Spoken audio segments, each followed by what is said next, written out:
ओम शांति। 15 जुलाई 2020 की मुरली है। बाबा ने कहा, मीठे बच्चे, तुम्हें सच्चा सच्चा वैष्णव बनना है। सच्चे वैष्णव भोजन की परहेज के साथ साथ पवित्र भी रहते हैं।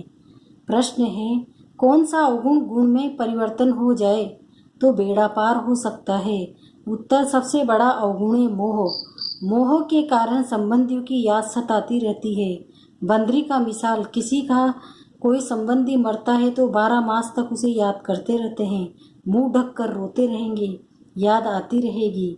ऐसे ही अगर बाप की याद सताए, दिन रात तुम बाप को याद करो तो तुम्हारा बेड़ा पार हो जाएगा।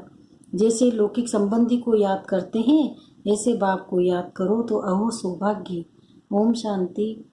बाप रोज रोज बच्चों को समझाते हैं कि अपने को आत्मा समझ बाप की याद में बैठो। आज उसमें ऐड करते हैं, सिर्फ बाप नहीं, दूसरा भी समझना है। मुख्य बात यह है, परम पिता परमात्मा शिव, उनको गॉड फादर भी कहते हैं, ज्ञान सागर भी हैं। ज्ञान सागर होने कारण टीचर भी हैं, राजयोग सिखलाते हैं। यह समझाने से समझेंगे कि सत्य बाप इन्हों को पढ़ा रहे हैं। प्रैक्टिकल बात ये सुनाते हैं। वह सबका बाप भी है, टीचर भी है, सदगति दाता भी है, और फिर उनको नॉलेजफुल कहा जाता है। बाप टीचर पतित पावन ज्ञान सागर है। पहले पहले तो बाप की ही महिमा करनी चाहिए। वह हमको पढ़ा रहे हैं। हमें ब्रह्मा कुमार कुमारियाँ, ब्रह्मा भी रचना है शिव बाबा की, और अभी भी है संगम युग। एम ऑब्जेक्ट भी राजयोग की है, हमको राजयोग सिखलाते हैं। तो टीचर भी सिद्ध हुआ, और ये पढ़ाई है ही नई दुनिया के लिए। यहाँ बैठे ये पक्का करो, हमको क्या क्या समझ जाना है। यह अंदर धारणा होनी चाहिए। ये तो जानते हैं, कोई को जास्ती धारणा होती है, कोई को कम। यहाँ भी जो ज्ञान में जास्ती तीखे जाते हैं, उनका नाम होता है, पद भी ऊंचा होता है। परहेज भी बाबा बतलाते रहते हैं। तुम पूरे वैष्णव बनते हो। वैष्णव अर्थात जो वेजिटेरियन होते हैं, मांस मदिरा आदि नहीं खाते हैं, परंतु विकार में तो जाते हैं। बाकी वैष्णव बना तो क्या हुआ? वैष्णव कुल के कहलाते हैं, अर्थात प्याज आदि तमोगुणी चीजें नहीं खाते हैं। तुम बच्चे जानते हो तमोगुणी चीजें क्या क्या होती है। कोई अच्छे मनुष्य भी होते हैं, जिसको रिलीजियस माइंड व भक्त कहा जाता है। सन्यासियों को कहेंगे पवित्र आत्मा, और जो रात जो दान आदि करते हैं उनको कहेंगे पुण्य आत्मा। इससे भी सिद्ध होता है आत्मा ही दान पुण्य करती है, इसलिए पुण्य आत्मा पवित्र आत्मा कहा जाता है। आत्मा कोई निर्लेप नहीं है। ऐसे अच्छे अच्छे अक्षर याद करने चाहिए। साधुओं को भी महान आत्मा कहते हैं, महान परमात्मा नहीं कहा जाता है। तो सर्वव्यापी कहना रोग है। सर्व आत्माएं हैं, जो भी हैं सब में आत्मा है। पढ़े लिखे जो है वो सिद्ध कर बतलाते हैं। झाड़ में भी आत्मा है। कहते हैं 84 लाख योनियां जो हैं उनमें भी आत्मा है। आत्मा न होती तो वृद्धि को कैसे पाती? मनुष्य की जो आत्मा है वो तो जड़ में जा नहीं सकती। शास्त्रों में ऐसी ऐसी बातें लिख दी है। इंद्रप्रस्थ से धक्का दिया तो पत्थर बन गया। अब बाप बेट समझाते हैं, बाप बच्चों को कहते हैं, देह के संबंध तोड़, अपने को आत्मा समझो, मामी कम याद करो। बस तुम्हारे 84 जन्म अब पूरे हुए। अब तमो प्रधान से सतो प्रधान बनना है। दुख धाम है पवित्र धाम, शांति धाम और सुख धाम है पवित्र धाम। ये तो समझते हो ना। सुख धाम में रहने वाले देवताओं के आगे माथा टेकते हैं, सिद्ध होता है। भारत में नई दुनिया में पवित्र आत्माएं थी, मुझ पद वाले थे। अभी तो गाते हैं, मुझ निर्गुणारे में कोई गुण नहीं है, भी ऐसे कोई गुण नहीं है। मनुष्य में मोह भी बहुत होता है, मरे हुए की भी याद रहती है। बुद्धि में आता है ये मेरे बच्चे हैं। पति अथवा बच्चा मरे तो उनको याद करते रहते हैं। स्त्री 12 मास तक जो अच्छी रीति याद करती है, मुंह ढक कर रोती रहती है। इसे मुंह ढक कर अगर तुम बाप को याद करो दिन रात तो बेड़ा पार हो जाए। बाप कहते हैं, जैसे पति को तुम याद करती रहती हो, ऐसे मेरे को याद करो तो तुम्हारे विकर्म विनाश हो जाए। बाप युक्तियाँ बतलाते रहते हैं, ऐसे ऐसे करो। पोता मेल देखते हैं, आज इतना खर्चा हुआ, इतना फायदा हुआ, बैलेंस रोज निकालते हैं। कोई मास मास निकालते हैं। यहाँ तो ये बहुत जरूरी है। बाप ने बार बार समझाया है। बाप कहते हैं, तुम बच्चे सौभाग्यशाली, 1000 भाग्यशाली, करोड़ भाग्यशाली, पदम अरब करब भाग्यशाली हो। जो बच्चे अपने को सौभाग्यशाली समझते हैं वो जरूर अच्छी तरह से बाप को याद करते रहेंगे, वही गुलाब के फूल बनेंगे। ये तो नटसेल में समझाना होता है। बनना तो खुशबूदार फूल है, मुख्य है याद की बात। सन्यासियों ने योग अक्सर कह दिया है। लौकिक बाप ऐसे नहीं कहेंगे कि मुझे याद करो, या पूछे कि मुझे याद करते हो। बाप बच्चे को, बच्चा बाप को याद है। यह तो लो है। यहाँ पूछना पड़ता है क्योंकि माया बुला देती है। यहाँ आते हैं, समझते हैं, हम बाप के पास जाते हैं तो बाप की याद रहनी चाहिए। इसलिए बाबा चित्र भी बनाते हैं तो वो भी साथ में हो। पहले पहले हमेशा बाप की महिमा शुरू करो, वह हमारा बाबा है। यूँ तो सबका बाप है, सर्व का सदगति दाता, ज्ञान का सागर, नॉलेज फुल है। बाबा हमको सृष्टि चक्र के आदि मध्य का ज्ञान देते हैं, जिससे हम त्रिकालदर्शी बन जाते हैं। त्रिकालदर्शी इस सृष्टि पर कोई मनुष्य हो नहीं सकता। बाप कहते हैं लक्ष्मी नारायण भी त्रिकालदर्शी नहीं है। ये त्रिकालदर्शी बन क्या करेंगे? तुम बनते हो और बनाते हो। इन लक्ष्मी नारायण में ज्ञान होता तो परंपरा चलता, बीच में तो विनाश हो जाता है। इसलिए परंपरा तो चल न सके तो बच्चों को इस पढ़ाई का अच्छी रीति सिमरन करना है। तुम्हारी भी ऊंच से ऊंच पढ़ाई संगम पर ही होती है। तुम याद नहीं करते हो, देवाभिमान में आ जाते हो तो माया थप्पड़ मार देती है। 16 कला संपूर्ण बनेंगे तब विनाश की भी तैयारी होगी। ये विनाश के लिए और तुम अविनाशी पद के लिए तैयारी कर रहे हो। कौरव और पांडवों की लड़ाई हुई नहीं, कौरव यादव की लगती है। ड्रामा अनुसार पाकिस्तान भी हो गया, वह भी शुरू तब हुआ जब तुम्हारा जन्म हुआ। अब आप आए हैं तो सब प्रैक्टिकल होना चाहिए ना। यहाँ के लिए ही कहते हैं रक्त की नदियाँ बहती है तब फिर घी की नदी बहेगी। अब भी देखो लड़ते रहते हैं, फलाना शहर दो नहीं तो लड़ाई करेंगे। यहाँ से पास न करो, ये हमारा रास्ता है। अब ये क्या करें, स्टीमर कैसे जाएंगे? फिर राय करते हैं, जरूर राय पूछते होंगे, मदद की उम्मीद मिली होगी। वह आराम में आपस में ही खत्म कर देंगे। यहाँ फिर सिविल वार की ड्रामा में नूंद है। अभी बाप कहते हैं बच्चे, मीठे बच्चे, बहुत बहुत समझदार बनो। यहाँ से बाहर घर में जाने से फिर भूल नहीं जाओ। यहाँ तुम आते हो कमाई जमा करने, छोटे छोटे बच्चों को ले जाते हो तो उनके बंधन में रहना पड़ता है। यहाँ तो ज्ञान सागर के कंठे पर आते हो, जितनी कमाई करेंगे उतना अच्छा है, इसमें लग जाना चाहिए। तुम आते ही हो अविनाशी ज्ञान रत्नों की झोली भरने।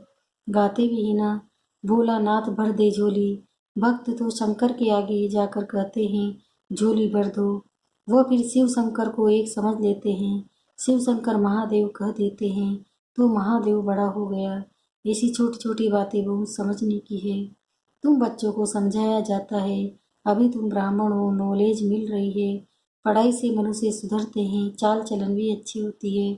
अभी तुम पढ़ते हो, जो सबसे जास्ती पढ़ते और पढ़ाते हैं उनसे मैनर्स भी अच्छे होते हैं। तुम कहेंगे सबसे अच्छे मम्मा बाबा के मैनर्स से। ये फिर हो गई बड़ी मम्मा, जिसमें प्रवेश कर बच्चों को रचते हैं। माता पिता कंबाइंड है। कितनी गुप्त बातें हैं। जैसे तुम पढ़ते हो वैसे मम्मा भी पढ़ती थी, उनको एडोप्ट किया। सयानी थी तो ड्रामा अनुसार सरस्वती नाम पड़ा। ब्रह्मपुत्रा बड़ी नदी है, मेला भी लगता है सागर और ब्रह्मपुत्रा का। ये बड़ी नदी ठहरी तो माँ भी ठहरी ना। तुम मीठे मीठे बच्चों को कितना ऊंच ले जाते हैं। बाप तुम बच्चों को ही देखते हैं, उनको तो किसी को याद करना नहीं है। इनकी आत्मा को तो बाप को याद करना है। बाप कहते हैं हम दोनों बच्चों को देखते हैं, मुझ आत्मा को तो साक्षी नहीं देखना है। परंतु बाप के संग में हम भी ऐसे देखता हूँ। बाप के साथ रहता हूँ ना, उनका बच्चा हूँ तो साथ में देखता हूँ। मैं विश्व का मालिक बन घूमता हूँ, जैसे कि मैं ही ये करता हूँ, मैं दृष्टि देता हूँ। देह सहित सब कुछ भूलना होता है, बाकी बच्चा और बाप जैसे एक हो जाते हैं। तो बाप समझाते हैं खूब पुरुषार्थ करो। बरोबर मम्मा बाबा सबसे जास्ती सर्विस करते हैं। घर में भी माँ बाप बहुत सर्विस करते हैं ना। सर्विस करने वाले जरूर पदवी ऊंच पाएंगे, तो फिर फॉलो करना चाहिए ना। जैसे बाप अपकारियों पर भी उपकार करते हैं, ऐसे तुम भी फॉलो फादर करो। इसका भी अर्थ समझना है। बाप कहते हैं मुझे याद करो और किसी का भी नहीं सुनो। कोई कुछ बोले सुना अनसुना कर दो। तुम मुस्कुराते रहो तो वो आप ही ठंडा हो जाएगा। बाबा ने कहा था कोई क्रोध करे तो तुम उन पर फूल चढ़ाओ, बोलो तुम अपकार करते हो, हम उपकार करते हैं। बाप खुद कहते हैं सारी दुनिया के मनुष्य मेरे अपकारी है। मुझे सर्वव्यापी कहकर कितनी गाली देते हैं। मैं तो सबका अपकारी हूँ। तुम बच्चे भी सबका उपकार करने वाले हो। तुम ख्याल करो हम क्या थे, अभी क्या बनते हैं। विश्व के मालिक बनते हैं। ख्याल ख्वाब में भी नहीं था। बहुतों को घर बैठे साक्षात्कार हुआ, परंतु साक्षात्कार से कुछ होता थोड़ी है। आहिस्ते आहिस्ते झाड़ वृद्धि को पाता रहेगा। ये नवा देवी झाड़ स्थापन हो रहा है ना। बच्चे जानते हैं हमारा देवी फूलों का बगीचा बन रहा है। सतयुग में देवता यहीं रहते हैं, सो फिर आने हैं। चक्र फिरता रहता है। 84 जन्म भी वही लेंगे। दूसरी आत्माएं फिर वहां से आएगी। ड्रामा में जो कुछ भी आत्माएं हैं, कोई भी पार्ट से छूट नहीं सकती। ये चक्र फिरता ही रहता है। आत्मा कभी घटती नहीं, छोटी बड़ी नहीं होती है। बाप बेट मीठे बच्चों को समझाते हैं, कहते हैं बच्चे सुखदायी बनो। माँ कहती है ना, आपस में लड़ो झगड़ो नहीं। बेहद का बाप भी बच्चों को कहते हैं याद की यात्रा बहुत सहज है। वह यात्रा तो जन्म जन्मांतर करते आए हो, फिर भी सीढ़ी नीचे उतरते पाप आत्मा बनते जाते हो। बाप कहते हैं यह है रूहानी यात्रा। तुमको इस मृत्यु लोक में लौटना नहीं है। उस यात्रा से तो लौट कर आते हैं, फिर वैसे के वैसे बन जाते हैं। तुम तो जानते हो हम स्वर्ग में जाते हैं। स्वर्ग था फिर होगा, ये चक्र फिरना है। दुनिया एक ही है, बाकी स्टार्स आदि में कोई दुनिया है नहीं। ऊपर जाकर देखने के लिए कितना माथा मारते रहते हैं। माथा मारते मारते मौत सामने आ जाएगा। ये सब है साइंस। ऊपर जाएंगे फिर क्या होगा। मौत तो सामने खड़ा है। एक तरफ ऊपर जाकर खोज करते हैं, दूसरी तरफ मौत के लिए बॉम्ब्स बना रहे हैं। मनुष्य की बुद्धि देखो कैसी है। समझते भी हैं, कोई प्रेरक है, खुद कहते हैं वर्ल्ड वार जरूर होनी है। ये वही महाभारत लड़ाई है। अब तुम बच्चे भी जितना पुरुषार्थ करेंगे उतना ही कल्याण करेंगे। खुदा के बच्चे बने। बच्चे तो हो ही, भगवान अपना बच्चा बनाते हैं तो तुम भगवान भगवती बन जाते हो। लक्ष्मी नारायण को गॉड गॉडेज कहते हैं ना। कृष्ण को गॉड मानते हैं। राधे को इतना नहीं, सरस्वती का नाम है, राधे का नाम नहीं है। कलश भी लक्ष्मी को दिखाते हैं, ये भी भूल कर दी है। सरस्वती के भी अनेक नाम रख दिए हैं। वो तो तुम ही हो, देवी हो की भी पूजा होती है तो आत्माओं की भी पूजा होती है। बाप बच्चों को हर बात समझाते रहते हैं। अच्छा मीठे मीठे सिकंदे बच्चों प्रति माता पिता बाप दादा का याद प्यार और गुड मॉर्निंग। रूहानी बाप की रूहानी बच्चों को नमस्ते।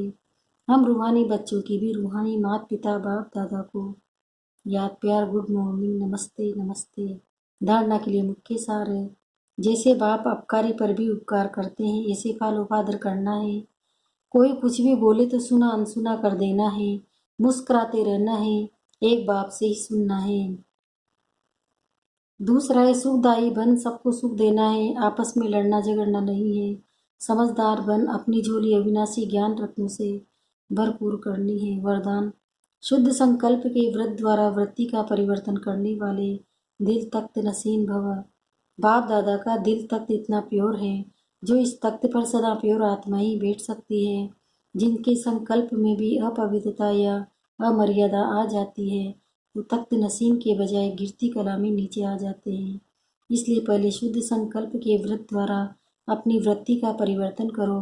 वृत्ति परिवर्तन से भविष्य जीवन रूपी सृष्टि बदल जाएगी। शुद्ध संकल्प व दृढ़ संकल्प के व्रत का प्रयत्न फल है ही सदा काल के लिए। बाप दादा का दिल तख्त। स्लोगन है, तन और मन को अमानत समझकर चलेंगे तो अनासक्त रहेंगे और रूहानियत आएगी। ओम शांति। शुक्रिया बाबा, शुक्रिया आपका पद्मा पदम, शुक्रिया।